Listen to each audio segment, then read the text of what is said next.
Hello and welcome to the therapy floor with me, Dr. Ritz. And me, Dr. Vicky. We are on the floor getting deep into the human experience, unpacking everyday dilemmas through the lenses of two psychologists. Hey Vicky. Hey Ritz. How's it going? Good. How's your week been? Busy.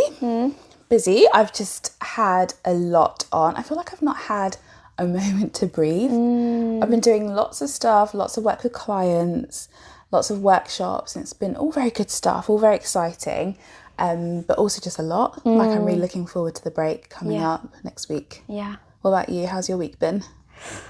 Yeah, it feels like, do you know what? I feel like it's been intense because I was quite unwell, and so I actually took time off to just be unwell. Yeah.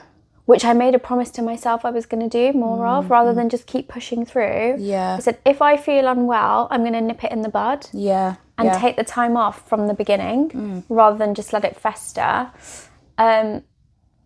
So I'm a little bit like trying to get my bearings again. I feel like I'm in that mode, trying to get my bearings. I get that. But I feel good. I'm like happy to be here. Feeling really cozy today. Yeah. Yeah. Is it because we're dressed cozy? I know, we're in our cozy vibe. We're in our cozy vibe today. Yeah. But yeah, it's always good when we're together. I know, it's always fun. It doesn't feel like work at all. No, it doesn't. So, should we look at these dilemmas? Let's go for it. Or this dilemma. How often am I going to say that? So let me say that again. Let's go into our dilemma. Let's go into our dilemma for today. So this one comes in from a female, and she writes she's in her early 30s. I've been with my partner for 4 years. Like any relationship, it's had its ups and downs. We've broken up a couple of times and then got back together. My partner has recently ended our relationship, but I can't shake the feeling that we're meant to be together. He said it's over for good. I'm struggling to accept the idea of moving on because I still love him deeply. Normally we get back together after being out together with friends and realising that we miss each other. I want to sit down with him and have a conversation. How can I convince my partner to give our relationship another chance? I'm willing to do whatever it takes to try again and build a future for us together. I would really appreciate your advice on this. What do you want to say? What do you want to say, Ritz? You go first. Oh, okay. I tell you what I'm thinking. I feel like I want to hug her. Okay. Yeah. Okay. I feel quite like protective of her. Like, yeah. I feel like she's finding it difficult to protect herself at the moment. Yeah. And she's feeling quite vulnerable, and she wants to attach to something familiar to get through it. Like this is what she knows. And like we're meant to be together. It's going to work out. We've broken up so many times. Like let me get through it with him. Yeah. And then we'll come out of the other end together. Yeah. Although I don't hear that. I hear that, but I don't hear her really. I don't really get a felt sense that this is something we want to work through together. It's like, I can make it work for us. No, exactly. I don't think he wants to. Yeah. But I think in her head, she's like, if we do it together, like I want to sit down and have a conversation with him. Yeah. Convince him this is not a good idea. Let's get back together. I feel for her. Yeah. How do you feel?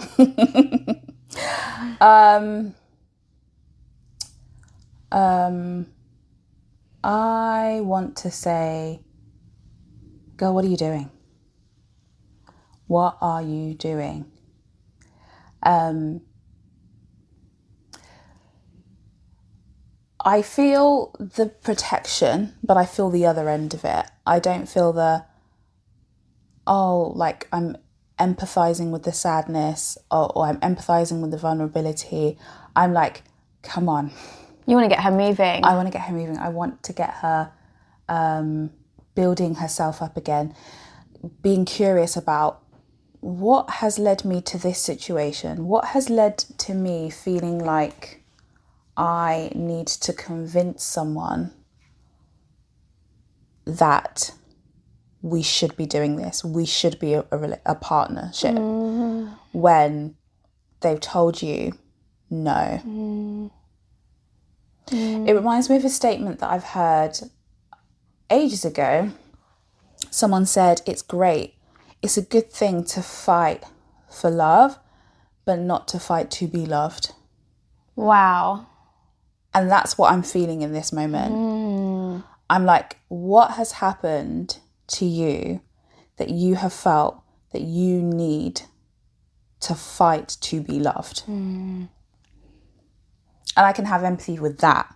Yeah.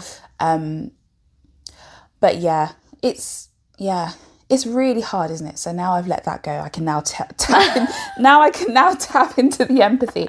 It is really hard, isn't it? When you feel like I've invested so much of my time with this person, and maybe you're also thinking not just about the relationship, but what you feel like it could be.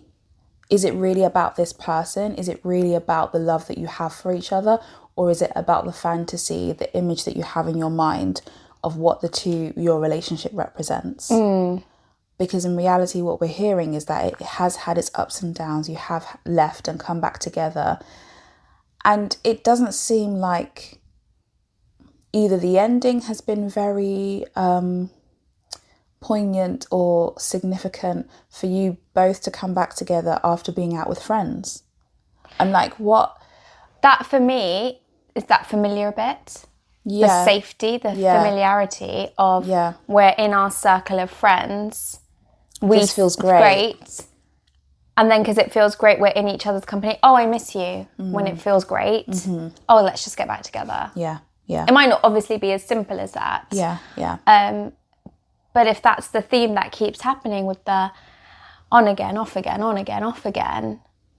And that in itself is quite, you know, if you're used to a relationship that's not steady and you're used to like pushing and pulling,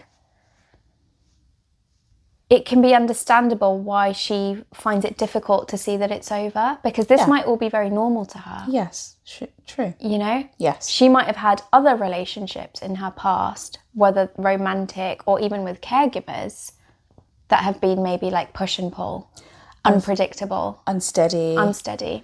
Yes, full of highs and lows. So this could seem like the norm. Yeah. But it doesn't have to be the norm. And it's not healthy for it to be the norm. And that's for me where the empathy was coming from is, and it's interesting, isn't it? Because you want to be like, come on, wake up. Whereas I'm just a bit like, I don't even know if you're ready to wake up. Yeah. Like, I just want to hold your hand right now and be like, wow, you really think something here. And yeah, that's the bit that I feel a bit sad for. Yeah. That this almost feels quite normal to her. Something about this feels quite normal. How would we educate somebody around that? Like if this was in our therapy room? Yeah.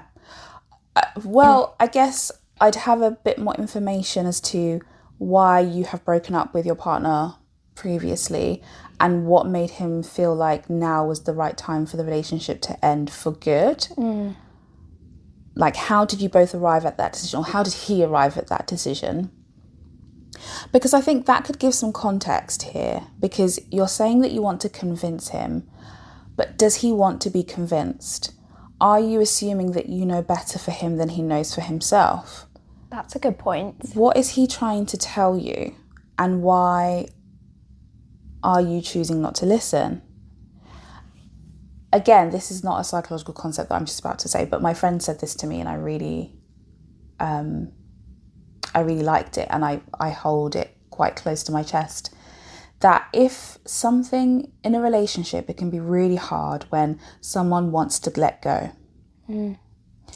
Any kind of relationship, friendship, romantic relationship, whatever, partnership, it can be really hard to accept that the other person wants to let go. But if the relationship is not good for them anymore, then it is not good for you. It is not. Because in you trying to convince them, are you honouring them? Are you honouring their needs? Are you honouring their wishes, their desires? And what do you have to do to yourself in order to make them feel like they've made a mistake and that they should be sticking closer to you? What are you then doing to yourself?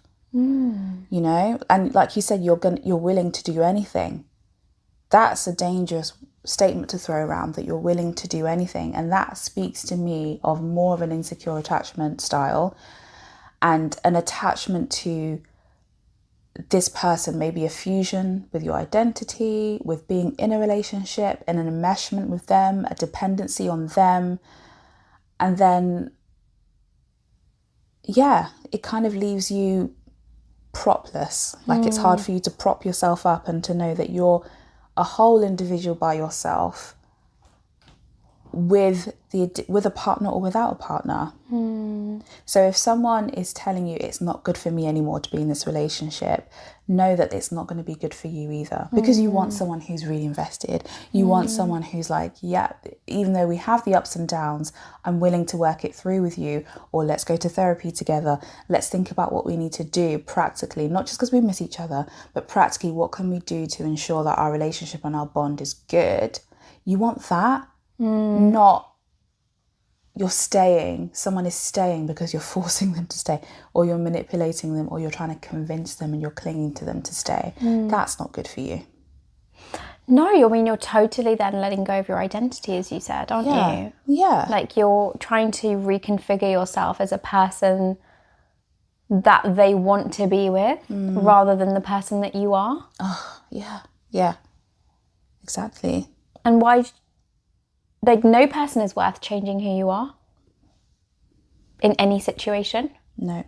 Like, if you cannot be loved and accepted for your true self, and that can't be honoured, like, by you, or by another person and by you, then that in itself is going to be a huge disaster. A huge disaster. Because even though right now you might be saying, oh, I'll be willing to give my whole self up to be with this person. Let's say that you did. What's going to happen like 5 years from now, because you've given everything up that's true to you? Like, how are you going to feel? There's going to be a lot of resentment there. Yeah. And then, you know, in itself, like, what a relationship's built on, honesty, trust, that none of that's there. Those pure foundations that are needed to survive the hard times. Yeah. You've taken away those basic bricks. Yeah. So if you were in my therapy room with me, I'd be asking you about the nature of your relationship, what's transpired between the two of you, what sorts of things have facilitated or triggered the ups and downs, and are those things that can even be worked through? Are you compatible? That's the thing. We can miss someone, we can love someone, can't we? And them still not be the right person for us, and us not be the right person for them. Yeah. And that's quite hard, isn't it? It's hard to walk away when the love is there because of familiarity, because of attachment, because of whatever it may be, and still recognise that actually this doesn't work. We don't bring out the best in each other, so we need to part ways. That can be quite hard to do. I am quite curious about this person's experience with endings, because this ending in itself with the partner is so choppy. So I'd be quite curious to know, how have other endings been in this person's life? Like, how have they experienced endings? Have they ever had the opportunity to have a good ending? Have they ever had the opportunity to say goodbye to something that they still love, that they can hold and have a place for in their heart and in their head, but with, you know, gumption say, it's over. That's gone now. Yeah. My gut's telling me no. Yeah, same. I wonder if they have any fears of abandonment, and if they have been abandoned previously, and who by, and what's that been like? Endings is such an interesting one, isn't it? We've talked about it a few times. But I think it's something a lot of people can shy away from. Yeah, I mean, endings can be painful. Yeah, they are painful. I don't think they're ever not going to be painful. I mean, sometimes they're good. Sometimes they feel nice. Yeah, there's going to be always different types. Yeah. But how could you prepare for this? How could you go through this ending? So rather than having to convince him to get back with you, I wonder if the aim here is to work through an ending yourself. How do you say goodbye to something that you love? Yeah. Maybe you could write a letter. Yeah. And not necessarily one that you ever send him, but just in a way to get out and express. Because what it seems like you're talking about is desires. Mm-hmm. Like longing and desire to be together. Yeah. With like in quite a fantasy way. And I wonder if you put pen to paper, what would come out in regards to that? Like, where would it take you? Mm-hmm. If she were to write down what she wanted exactly? No, just to start to say goodbye. Oh, okay. If she was to start to say goodbye to him, like a goodbye letter to my partner. Yeah. What would be some of the things that she might say? It might be, you might even start with, I don't want to say goodbye. Yeah. I love you way too much. I thought we were going to be together forever. Mm-hmm. How come this hasn't turned out? And then sitting with the pain of that, exploring that. Yeah. What did forever mean? Yeah. What was the picture you had painted?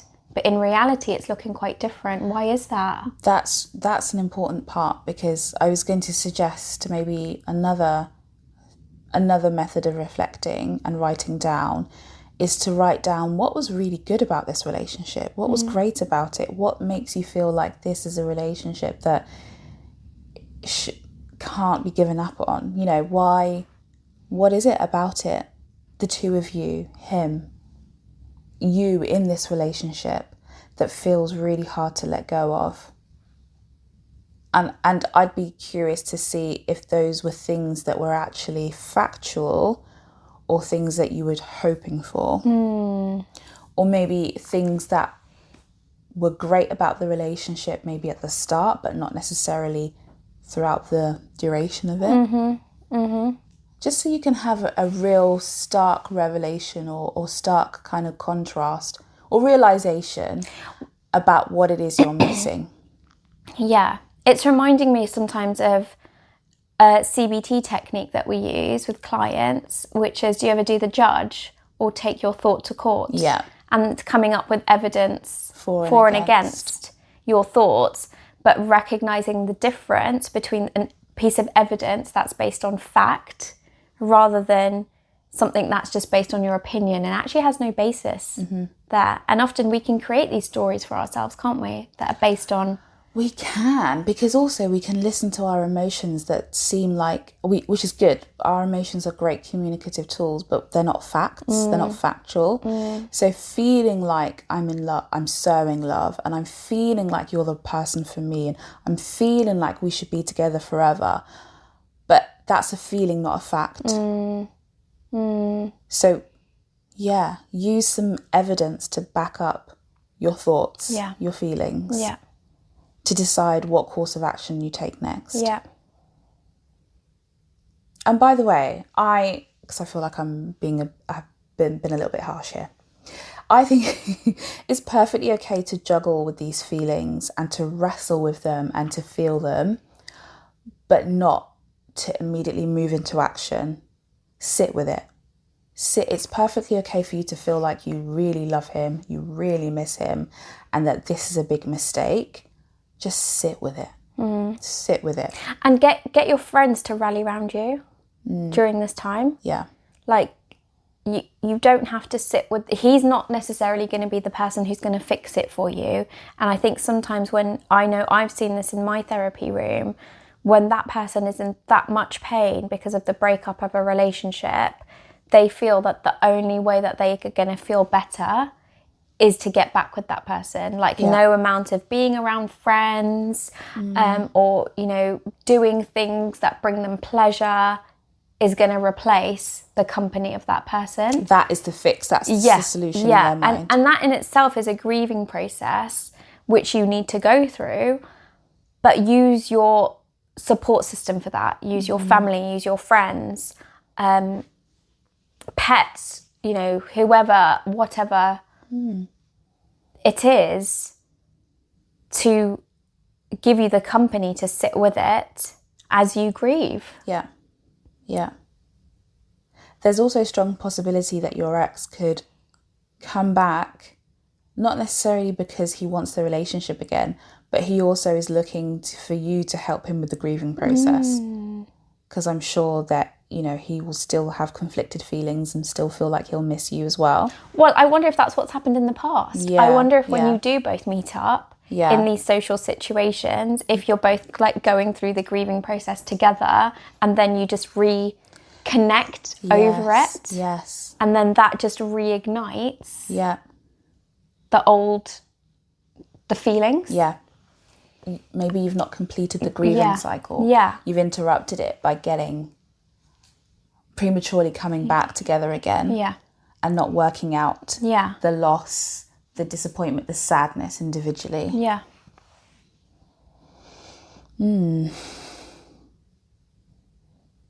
I think the ball's in your court on this one. Yeah. If you choose to take it. I was going to say, you may or may not be ready to follow with our course of action. And that's okay. When you're ready, you'll be ready. I find as well.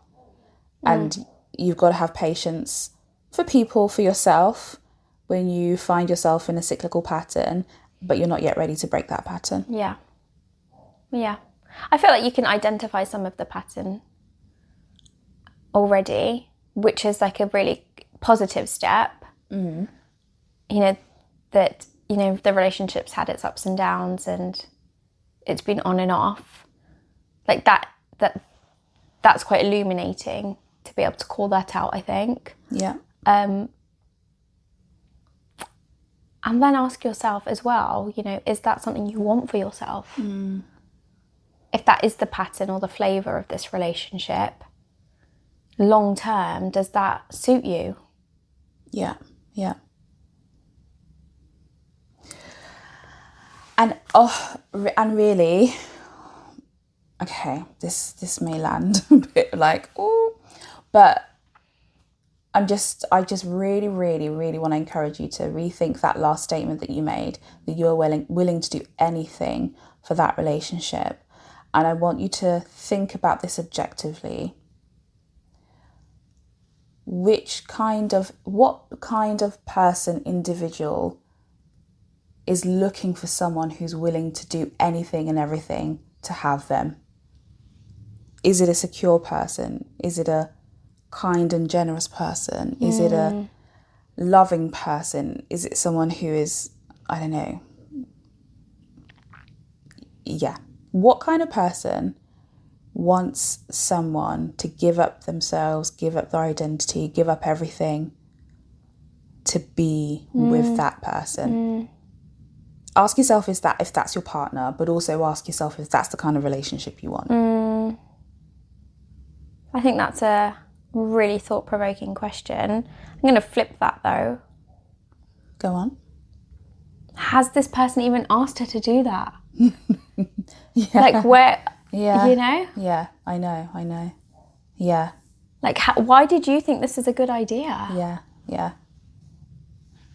Why do you think you know best? Yeah.